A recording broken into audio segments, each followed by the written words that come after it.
Suspendue pour 30 jours, la grève des transports urbains n'aura duré qu'une demi-journée. Conséquence, ce matin, des milliers de personnes ont du mal à se déplacer dans la capitale. Les trois en images sur cette matinée de galère. Ils sont deux, appréhendés et désignés comme les présumés coupables dans l'affaire du meurtre du chef de canton de Dar Salam dans le Salamat. Présentés ce matin à la presse locale, ils auraient reconnu les faits selon les autorités. Et puis, à l'occasion de la Journée mondiale de lutte contre la drépanocytose, focus sur cette maladie silencieuse mais ravageuse.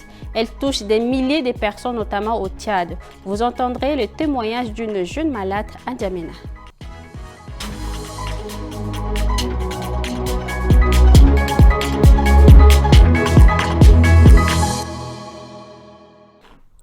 Bonsoir à tous et bienvenue. La grève des transporteurs urbains, initialement prévue pour 48 heures à compter de ce jeudi, est suspendue pour une durée de 30 jours. Une scène inhabituelle s'est dessinée aux arrêts de bus et ce sont les usagers qui en ont fait les frais. Dès demain, les transports reprendront normalement. Suivez ce reportage signé Gambi Daniel et Abakar Lambert, rendu par Assom Mordim Leila. La grève n'aura duré qu'une demi-journée. Le syndicat des transporteurs vient de suspendre son mot d'ordre pour 30 jours à compter de ce soir. Le gouvernement leur a demandé dans une négociation illégale un délai des mois pour décanter la situation. Nous, on a déjà trouvé la solution avec le directeur d'Arsat. On est en train de l'attendre pendant un mois. Et pour le moment, vous, comme vous êtes venus ici, là, on va vous charger de faire quelque chose. Pendant les un mois qu'ils ont donné pour qu'on les attendre là, vous allez remettre au ministère de la Sécurité publique que nos taxis et nos bus ne soient pas contrôlés par la police jusqu'à un mois. Pourtant, ce matin, c'était la pagaille parmi les usagers. Diarcia Koumkoyo, habitant le premier arrondissement, a dû faire face à Grand Marché à pied, une distance d'environ 10 km. Et c'est dans la foulée qu'il a appris la mauvaise nouvelle. Le car, c'est un moyen un peu moins cher quand on se déplace avec. Mais de là-bas, j'ai fait à pied jusqu'à arriver ici. En croyant peut-être je vais encore avoir le bus là, ici au Grand Marché, mais j'en trouve pas toujours. C'est la deuxième fois en un mois que les syndicats menacent d'entrer en grève. Le nœud du cynisme, la hausse du prix et la rareté du carburant. Un conflit foncier vire au drame dans le Salamat à l'est du Tchad. Le chef de canton de Dar Salam, Mahamat Rakis, a été tué par balle. Plusieurs suspects ont été arrêtés et ont reconnu les faits selon les autorités. Ce meurtre a provoqué une vive tension dans la région où les actes de représailles sont signalés. Récit commenté par Ngena Ondom Cynthia. Entre leurs mains, la pièce à conviction, l'arme avec laquelle ils auraient ouvert le feu sur le chef de canton de Dar Salim, Mahamat Rakis et plusieurs autres personnes. Le chef traditionnel n'a pas survécu à ses blessures. Le drame trouve son origine dans un conflit foncier qui secoue la province du Salamat à l'est du pays. Appréhendés par les forces de défense et de sécurité, les présumés auteurs des faits ont reconnu leur implication. Les autorités locales promettent que justice sera rendue. Quand des actes pareils sont posés, il faudrait aussi que la population prenne ses responsabilités. Nous avons affaire à deux bandits de grand chemin, mais quel est le rôle ou quelle est l'implication des autres qui ne sont d'ailleurs même pas consultés pour aller commettre ces forfaitures, doivent payer les pots cassés. Nous sommes un État de droit et l'État est en train de fournir des efforts et il ne faudrait pas ternir l'image de l'État, il ne faudrait pas aussi bannir les efforts de l'État sur le terrain. En représailles, la famille de la victime aurait incendié plusieurs maisons appartenant aux proches des présumés agresseurs. Silencieuse mais dévastatrice, la drépanocytose touche des milliers d'Africains, dont de nombreux Tchadiens. Cette maladie génétique qui altère l'hémoglobine transforme le quotidien des malades en véritable combat.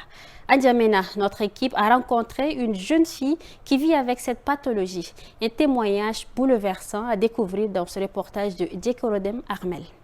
Elle a 20 ans et vit avec la drépanocytose depuis l'âge de 6 mois. Salima Agnès Françoise partage son quotidien entre son domicile et l'hôpital. Aujourd'hui encore, elle est suivie pour une greffe de peau à la jambe, conséquence d'une plaie chronique liée à sa maladie.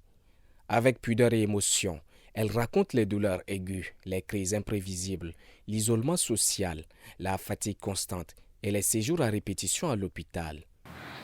Je suis plusieurs traitements actuellement dans différents cas.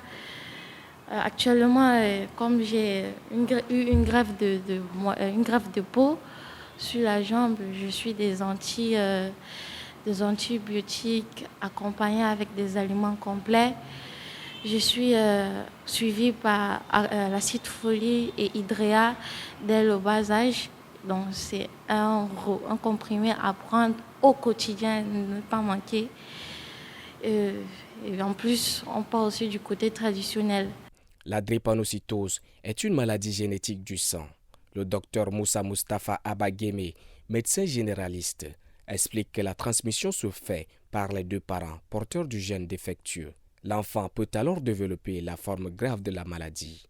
Elle se transmet du parent à l'enfant par le gène S.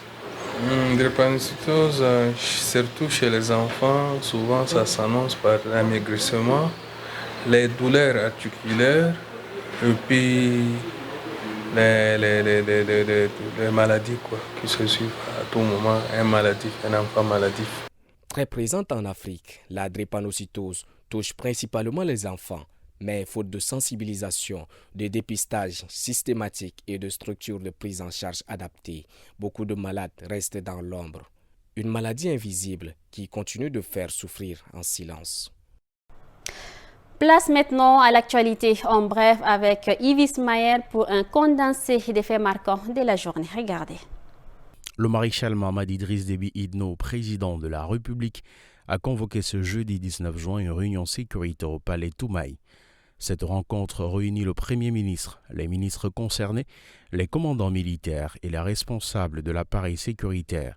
L'objectif est de renforcer la sécurité des personnes et leurs biens sur l'ensemble du territoire national face aux défis sécuritaires présents.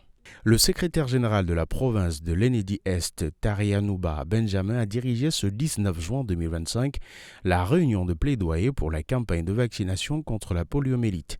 C'était en présence des autorités à différents pour garantir le succès de cette opération. Il a exprimé toute sa gratitude pour l'engagement constant de tous les partenaires et les acteurs de la santé aux côtés du gouvernement pour protéger les enfants contre les maladies évitables. Pour lui, la mobilisation lors du dernier tour de vaccination a permis d'atteindre des résultats significatifs grâce à l'implication de tous les acteurs. Le président du parti Les Transformateurs, Succès Masra, reste en prison. Ses avocats ont été entendus au cours d'une nouvelle audience ce jeudi. À l'issue, la demande de libération conditionnelle a été rejetée par la chambre d'accusation. Le collectif continue de clamer l'innocence de son client et dénonce une détention arbitraire. En N'Djamena, un incendie s'est déclaré dans la nuit du 18 au 19 juin à Tacha-Moussoro dans le 8e arrondissement. 4 boutiques ont été entièrement ravagées par les flammes. Si aucune victime n'est à déplorer, les pertes matérielles sont importantes. Un reportage de Difira Vanessa Bouli et Noudimadi Perline. Au lever du jour, les traces du sinistre sont encore visibles. Des vêtements calcinés, des sucreries fondues, des sacs de riz éventrés, de l'huile répandue au sol et des épices noircies par les flammes. 4 boutiques ont été entièrement détruites.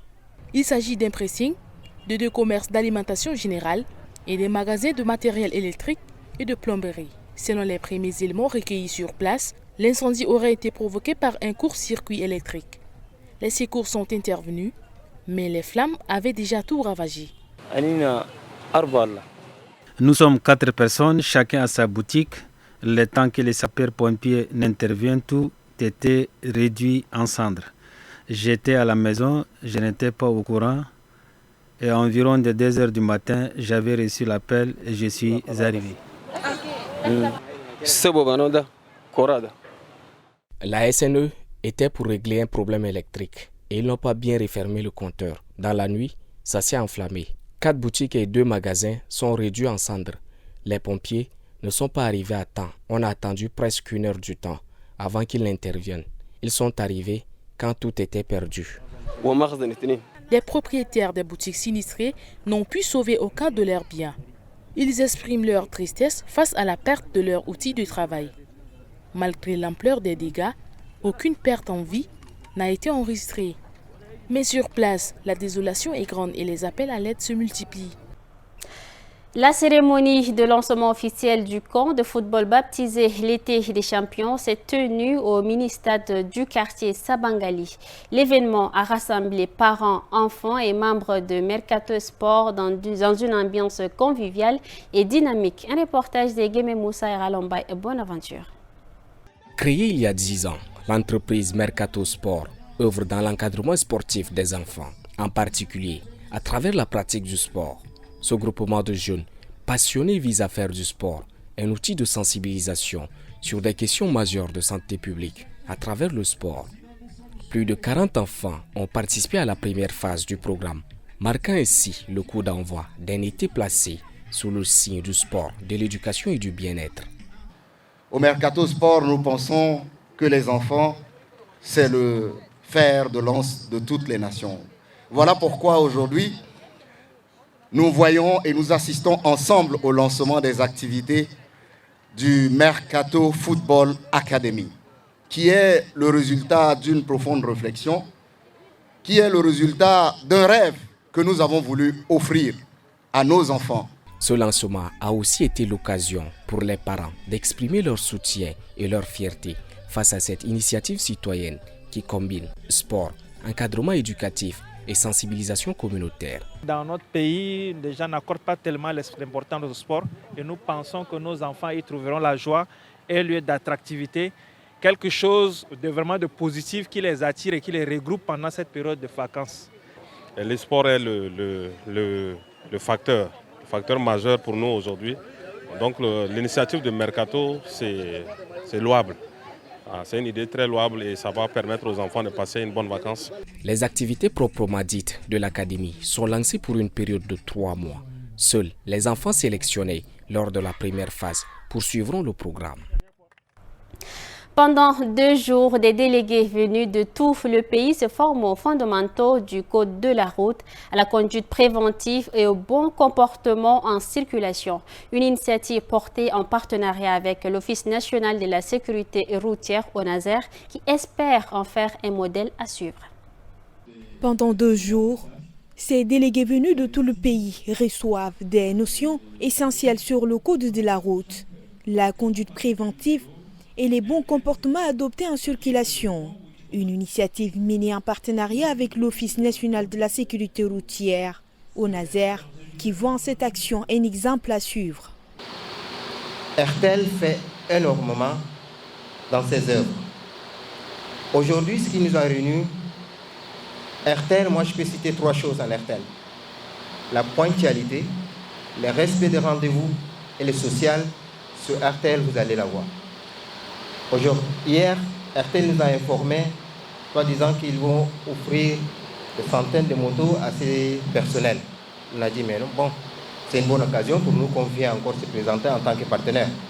Pour RTL, il s'agit de protéger ses agents, souvent exposés sur le terrain, mais aussi de leur offrir de meilleures conditions de mobilité.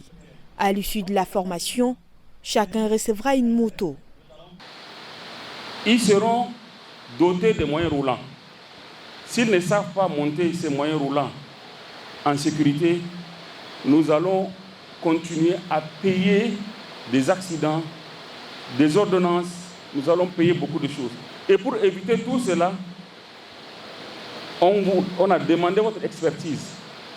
Et nous sommes convaincus que vous êtes les meilleurs au Tchad pour cette expertise en sécurité routière. Formés, équipés et responsabiliser une approche complète qui pourrait inspirer d'autres entreprises au Tchad, selon les autorités. Page noire pour clore ce journal. Nous venons d'apprendre le décès de l'ancienne ministre et diplomate Aziza Baroud, représentante du Tchad auprès de la francophonie. Elle s'est éteinte ce jour au Maroc des suites d'une maladie. Et c'est sur ce fait que prend fin cette édition. Merci chers téléspectateurs à vous de l'avoir suivi. Bonne suite de programme. À demain, Inch'Allah.